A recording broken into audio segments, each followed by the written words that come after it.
Before we say a single word about science, research, or medicine, I want you to do something. Stand up from wherever you are sitting right now. Don't use your hands if you can help it. Just stand up, walk to a clear space in your room, and sit down on the floor. Then stand back up again, without grabbing a chair, without pushing off the wall, without using your hands or knees for support if possible. How did that feel? Easy? Difficult? Did you need one hand? Both hands? Did your knees protest? Did you hesitate before even trying? Whatever just happened, I want you to remember it. Because in the next few minutes, I'm going to explain exactly what that simple movement reveals about your cardiovascular system, your muscle health, your flexibility, your neurological function, and yes, according to a landmark study published in one of the world's most respected medical journals, your statistical likelihood of living a longer life. Hello, friend. I'm Dr. Mark Anderson. And today we're doing something different. This isn't just a video to watch. This is a video to participate in. Because by the time we reach the end, you will have taken 4 simple self-assessments that together paint a remarkably accurate picture of your biological age and your long-term health trajectory. Stay with me through all 4 tests, because the final one, the one most people have never heard of, may be the single most powerful predictor of healthy aging that exists. And it takes less than 10 seconds. Let me explain why these tests matter before we begin. Most people think about longevity in terms of diseases avoided. No cancer, no heart disease, no diabetes. And while those are important, research increasingly shows that the best predictor of how well you'll age isn't just the absence of disease. It's functional capacity, the ability of your body to move, balance, recover, and adapt. Think of it this way. 2 people can have identical blood test results. Same cholesterol, same blood pressure, same blood sugar. But one of them can rise from the floor with ease, balance on one leg, walk briskly, and grip firmly. The other struggles with all 4. The research is clear. The first person is statistically likely to live longer, with more independence, more energy, and fewer hospitalizations. These tests measure the things that blood tests can't, and they cost nothing. Let's go through them one by one. The first test is the sit-to-stand test. This is the one I asked you to try at the very beginning of this video. And it has a more formal name, the Sitting Rising Test, or SRT. Here's how it's done properly. Stand in the center of a clear space. Without using any support, cross your legs and lower yourself to a seated position on the floor. Then, rise back to standing, again without support if possible. The goal is to complete both movements with no hands, no knees, no forearms touching the floor for balance. The scoring works like this. You begin with 10 points. You lose 1 point each time you use a hand, a knee, or a forearm to support yourself. You lose half a point each time you lose your balance noticeably.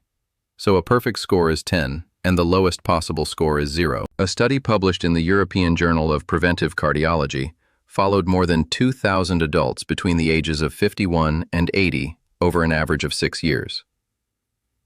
The findings were remarkable. People who scored 8 or above had significantly lower mortality rates than those who scored 3 or below. In fact, those with lower scores were more than 5 times more likely to die during the study period than those with higher scores.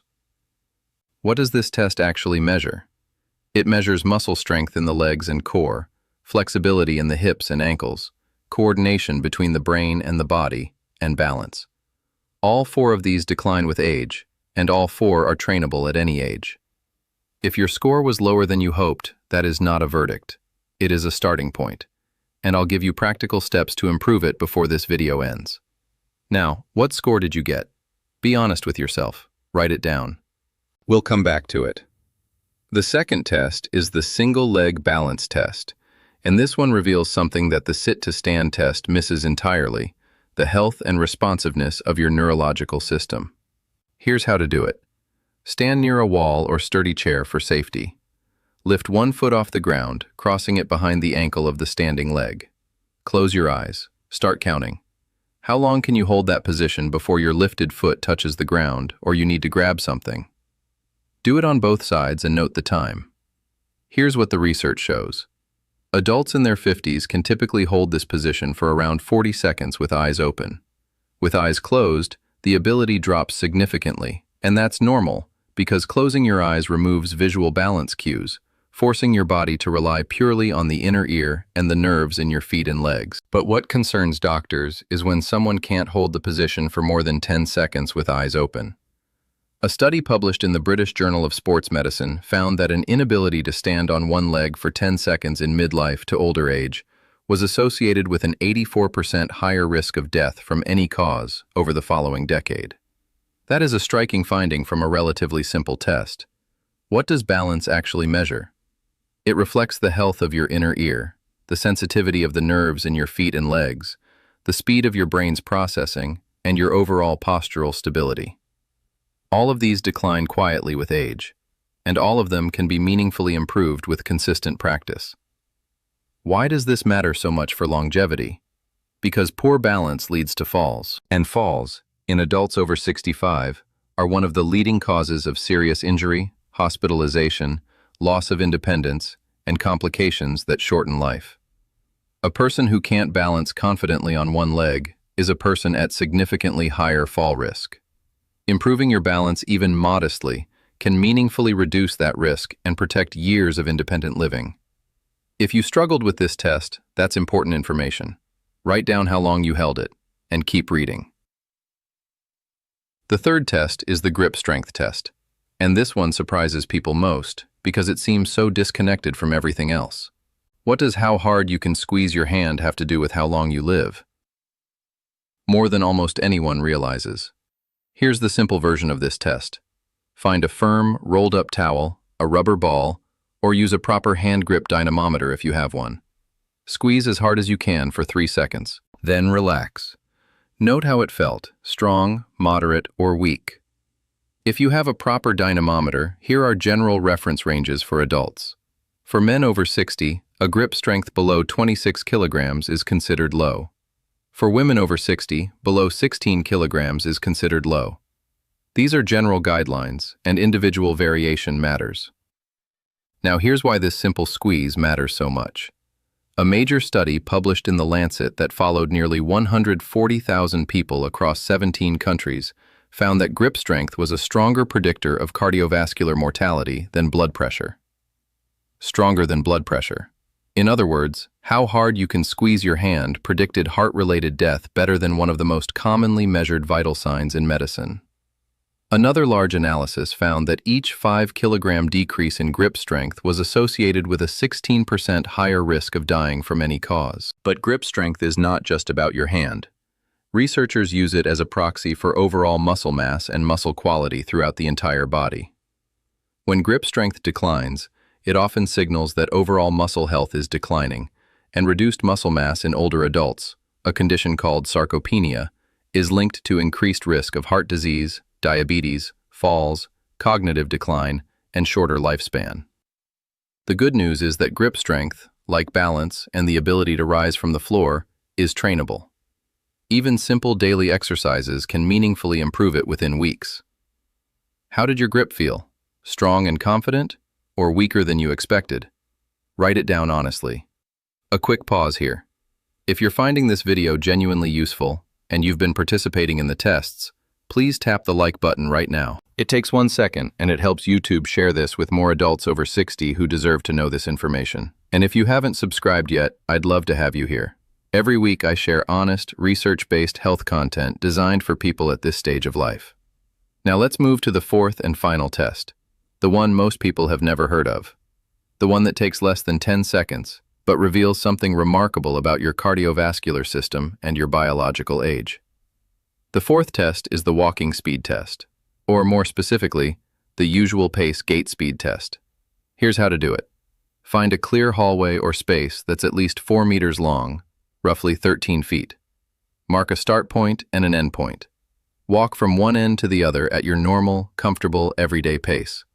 Not trying to impress anyone, not rushing, just how you normally walk to the kitchen or to your mailbox. Have someone time you, or use the stopwatch on your phone. Divide the distance by the time in seconds to get your meters per second. Here's what the numbers mean. A gait speed of 1.0 meters per second or above is generally considered a positive indicator of health and functional capacity in adults over 60.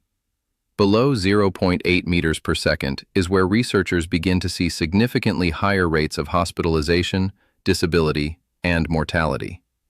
A landmark analysis published in the Journal of the American Medical Association reviewed data from 9 large studies covering more than 34,000 adults over 65. The conclusion was striking.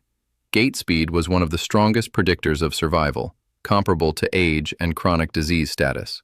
Faster walkers, even modestly faster, lived longer and maintained independence longer. Think about that for a moment.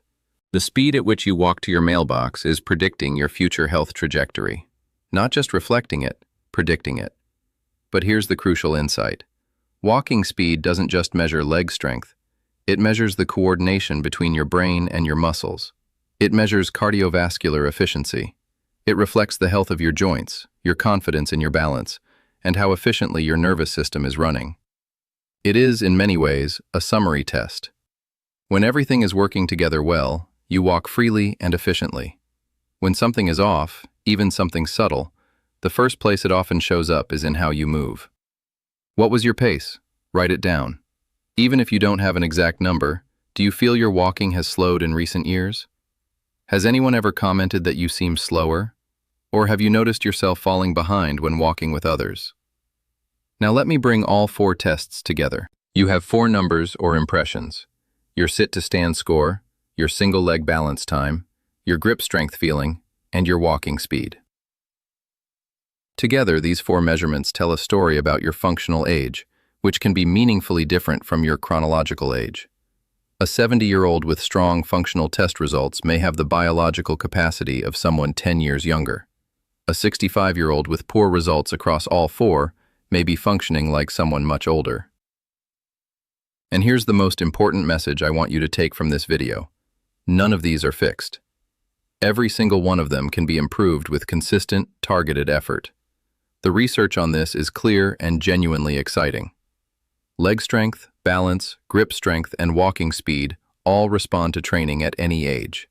There are studies showing meaningful improvements in all 4 measures in adults in their 70s, 80s, and even 90s. Let me give you practical starting points for each. For your sit-to-stand score, practice sitting down slowly onto a low surface and standing back up without arm support. Start with a higher chair and work your way lower over weeks. Daily squats, even shallow ones, build the exact muscles this test demands. For your balance, practice standing on one leg while brushing your teeth, waiting for the kettle, or standing at the counter. Start with your eyes open, then gradually challenge yourself with eyes closed. Even 30 seconds a day makes a measurable difference over weeks. For your grip strength, squeeze a rubber ball or rolled towel for 30 seconds at a time, several times a day. Use your non-dominant hand too. Carry groceries by hand when it's safe to do so. Simple pulling and gripping movements build this quickly. For your walking speed, the research consistently shows that regular brisk walking, even just 20 to 30 minutes a day, improves gait speed over time. Walk with purpose, arms swinging, posture upright. Add gentle hills or slight inclines as your confidence grows. 3 months of consistent effort in these 4 areas can produce measurable improvements. Many of my patients have retested themselves after 12 weeks and been genuinely surprised by how much changed. Tell me in the comments, how did you score on the 4 tests today? Share your sit-to-stand score, your balance time, and how your grip felt. I read every single comment, and seeing where people start is one of the most motivating things about this community. Also tell me, which test surprised you the most? The walking speed one tends to shock people. You're telling me how fast I walk to my mailbox predicts my lifespan? Yes, actually, and now you know why. If this video gave you something useful today, please share it with someone you love, a spouse, a sibling, a friend, anyone over 60 who wants an honest, simple window into where their health truly stands. You may be giving them the most valuable health information they'll receive this year. And please subscribe if you haven't already. Every week, new videos covering honest, practical, science-based health information designed for adults over 60 who want to live longer, stronger, and more independently. One final reminder. These tests are general health indicators, not medical diagnoses. If any of these tests revealed something that concerned you, especially significant weakness, balance problems, or pain during movement, please speak with your doctor. They can evaluate further and guide you with your specific history in mind. I'm Dr. Mark Anderson. Try the tests, write down your scores, start the habits, and I'll see you in the next video.